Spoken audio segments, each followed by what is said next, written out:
অন্তর্বর্তীকালীন সরকারের প্রধান নোবেল বিজয়ী অধ্যাপক ডক্টর মোহাম্মদ ইউনূস উনি সবসময় খুব প্যাশনেটলি একটা কথা বলেন, সেটা হচ্ছে সংস্কারের কথা। উনি এটা মিন করেন। উনি সবসময় আমাদের সাথে একান্ত আলোচনাতেই বলেন যে যদি সংস্কারই কিছু না হয় তাহলে আমাকে তোমরা আনলা কেন।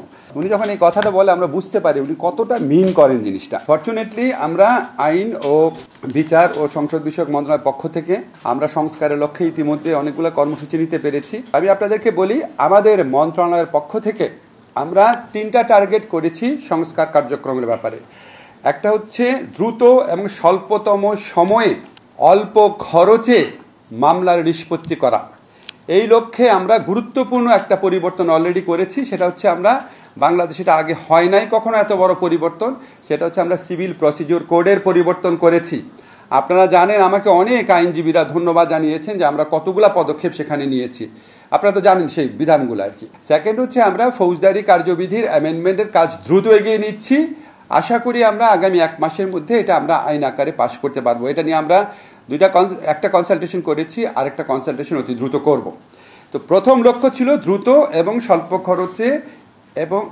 স্বল্প খরচে মামলা নিষ্পত্তি করা। এটার লক্ষ্যে আমরা সিপিসি এবং সিআরপিসির অ্যামেন্ডমেন্ট করেছি।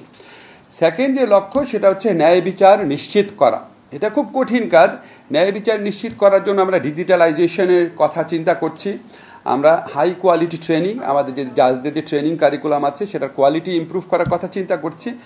জাজদের অ্যাকাউন্টেবিলিটি বাড়ানোর কথা চিন্তা করছি। আপনারা জানেন, আমরা যারা জাজ আছেন, যারা আইন বিভাগে যারা কর্মচারী আছেন, কর্মকর্তা আছেন, সবার আমরা সম্পদ বিবরণী সংগ্রহ করেছি। সেটা নিয়ে আমরা ভবিষ্যতে আরও কাজ করব।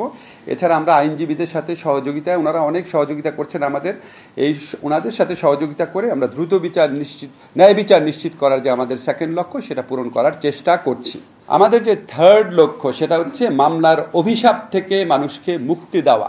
এই থার্ড লক্ষ্য পূরণ করার জন্যই আমরা আইনগত সহায়তা প্রদান যে সংস্থার অধীনে যেই সংশ্লিষ্ট আইনগুলো আছে সেই আইনগুলোর পরিবর্তন করতে যাচ্ছি।